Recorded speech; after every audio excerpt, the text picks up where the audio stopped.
Jumpa lagi dengan saya Ristalia. Bagi Anda yang pertama datang ke channel ini, perkenalkan saya Ristalia. Jadi channel YouTube ini saya buat untuk berbagi berbagai informasi yang bermanfaat dan menarik. Mudah-mudahan apa yang saya share itu memberikan informasi tambahan buat teman-teman semuanya dan memberikan pengetahuan tambahan juga. Oke, jadi saya lanjut ya teman-teman ya tentang kemarin kan saya sempat sharing tentang cara membuat vitas kan ya tuh. Nah, sekarang saya mau lanjut untuk sharing tentang cara buat kitas. Nah, seperti yang teman-teman tahu, kalau misalnya di sini di antara teman-teman menikah dengan warga negara asing, pasti akan sering direbetkan atau akan sering sekali berurusan dengan pembuatan visa tinggal suaminya.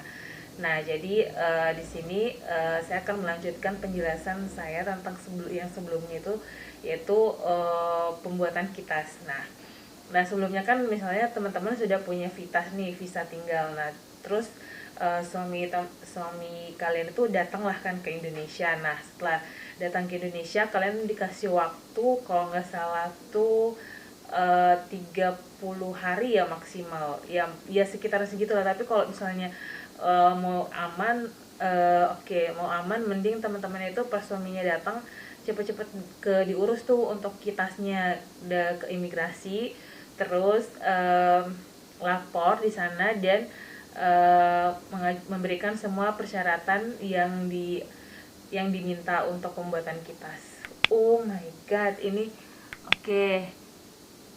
Yang diminta untuk pembuatan kitas. Oke. Jadi untuk syarat-syaratnya itu, jadi pertama kalian ke imigrasi, terus minta persyaratannya, minta apa aja yang mereka butuhkan. Biasanya kalian akan dikasih formulir kan, dikasih formulir untuk syarat-syarat untuk pembuatan kitas. Nah, di situ kalian screenshot lah tuh persyaratannya. Kalau misalnya untuk supaya kalian kesana nggak bolak-balik, bisa juga searching di internet apa aja persyaratan untuk membuat kitas. Nah, di sini saya sudah buat ya beberapa persyaratannya, mungkin masih sama sampai sekarang. Jadi waktu itu persyaratannya untuk buat kitas itu kalian harus menyiapkan pertama, kalian bukan warga kalau kalian bukan penduduk asli daerah tersebut. Misalnya itu waktu itu saya kan di Bali ya, tapi saya bukan orang Bali, saya orang Sulawesi. Nah, di Bali itu kalian harus buat surat keterangan domisili. Nah, jadi persyaratannya kalian harus buat dulu surat keterangan domisili, terus kalian buat surat keterangan tempat tinggal suami kalian. Terus bisa tuh dilakukan sekalian, karena kan suami kalian kan pasti tinggal bareng-bareng dengan kalian kan. Terus setelah itu tentu paspor suami yang masih berlaku. Jangan mepet-mepet durasinya, maksudnya jangka berakhirnya itu harus lama kayak gitu, karena kan kitas itu akan mengikuti durasinya itu akan mengikuti paspor, durasi di paspor. Terus setelah itu buku nikah. Nah, terus surat jaminan. Nah, setelah itu surat jaminan. Nah, untuk surat jaminan ini kalian bisa dapatkan di imigrasi itu sendiri. Jadi kalian akan dikasih surat jaminan itu, nanti kalian tinggal isi aja apa aja data-datanya.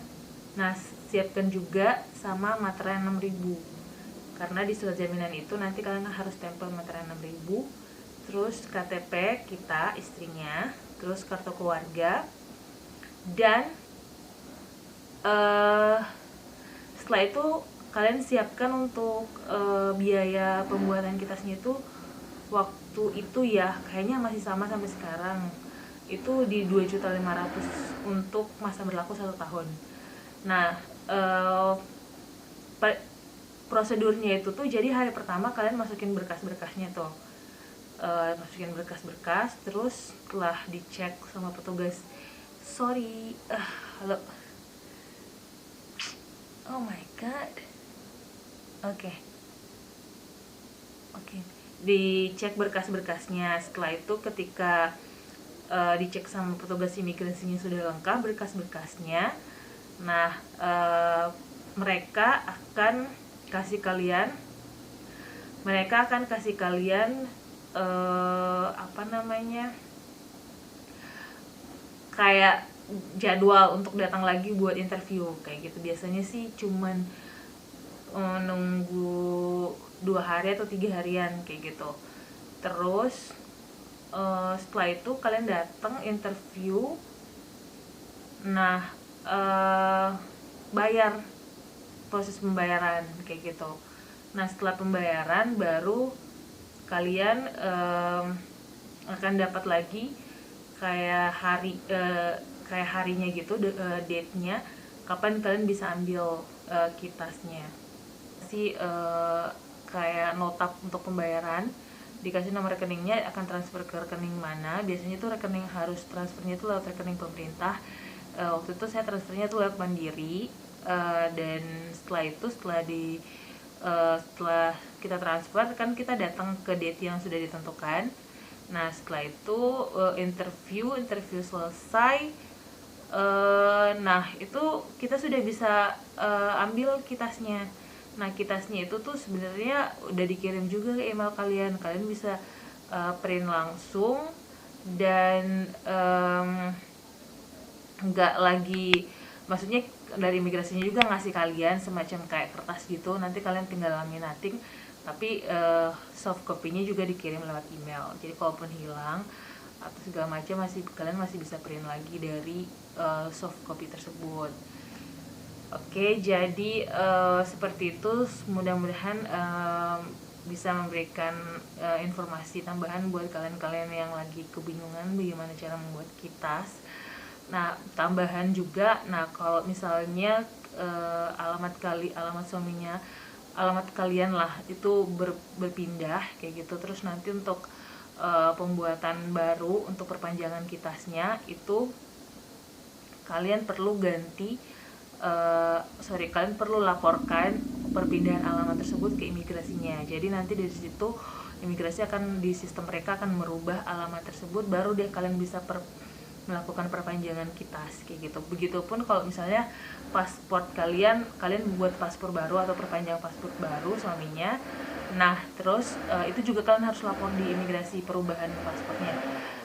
Saya harapkan itu pada saat suami kalian merubah paspor baru, itu benar-benar langsung dilaporkan ke imigrasi saat itu juga, karena itu bakalan meribetkan kalian ke depannya kalau misalnya dalam perpanjangan kitas kalian kayak cuman tinggal punya beberapa minggu lagi. Nah itu karena untuk perubahan data itu, apalagi paspor, itu tuh butuh waktu minimal 3-5 hari kayak gitu. Kalau untuk perubahan alamat sih itu bisa cepet ya, kayak maksimal 3 hari. Tapi untuk perubahan data paspor